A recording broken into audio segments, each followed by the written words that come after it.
I felt like this man knew me and saw me in a way that no one else had.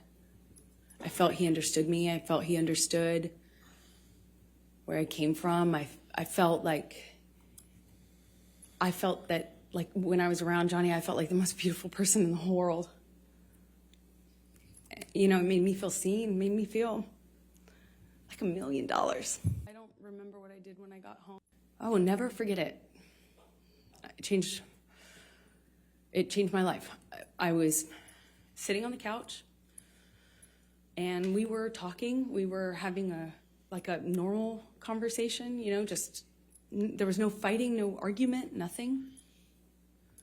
And he was drinking, and I didn't realize at the time, but I think he was using cocaine because it was like there was a jar of cocaine out on the table. I realize that sounds weird, but it was like an actual vintage jar of it.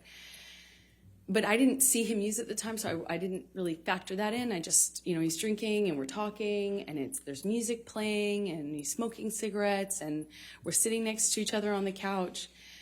And I asked him about the tattoo he has on his arm. And to me, it just looked like black marks. I didn't know what it said. It just looked like muddled, faded tattoo that was hard to read. And I said, what does it say? And he said it says Wino. It says Wino. And I didn't see that. I thought he was joking because it didn't look like it said that at all. And I laughed. It was that simple. I just laughed because I thought he was joking.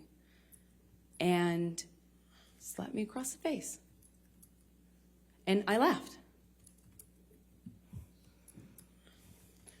I laughed because I didn't know what else to do. I thought, this must be a joke. This must be a joke. Because I didn't know what was going on.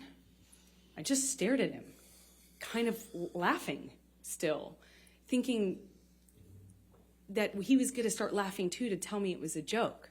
But he didn't. He said, "You think it's so funny? You think it's funny, bitch. You think you're a funny bitch." And he slapped me again. And I just didn't know what else to do. I didn't know what to say. I didn't know how to react. I just sat there thinking, how much time do I have to figure out what I need to do? Because, God, did he just hit me?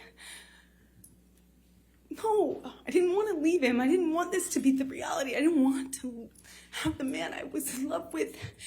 I know you don't come back from that. You know, I'm not dumb. I know you can't hit a woman. You can't hit a man. You can't hit anyone. You can't just hit somebody because I knew it was wrong, and I knew that I had to leave him.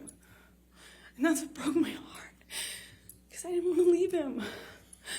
I thought if I got up out of that room, I'd leave the best thing that ever happened to me. Before he got me, he grabbed me by the arm, and he kind of just held me on the floor, screaming at me.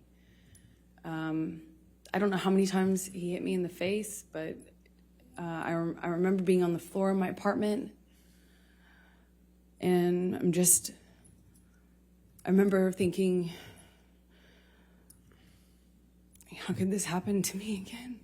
Why would I hide his drugs from, like he was insinuating that I was doing it or something? It made no sense. And he was telling me we're gonna conduct a cavity search, shall we? Like, just shoved his fingers inside me.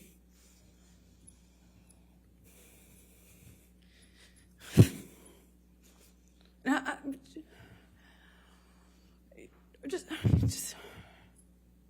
just stood there staring at the stupid light. I didn't know what to do. I just stood there. While he did that, he just twisted his fingers around. I didn't say, like, stop or anything. I just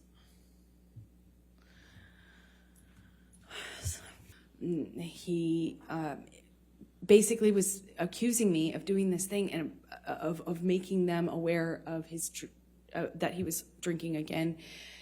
And he slams me up against the side wall of the bedroom of the we were in the bedroom this whole time, but up against the wall of the cabin, and slams me up by my neck and holds me there for a second and tells me that he could f***ing kill me.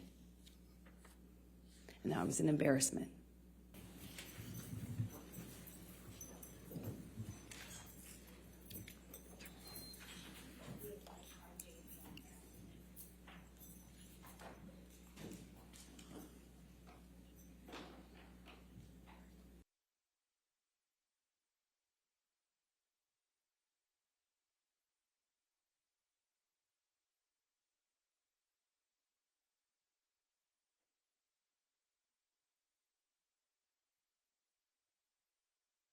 Welcome to the GB News YouTube channel. You can watch us live 24 hours a day, catch up on your favourite shows, and join in the conversation in the comments below. Don't forget to subscribe and you'll never miss any of our exclusive content.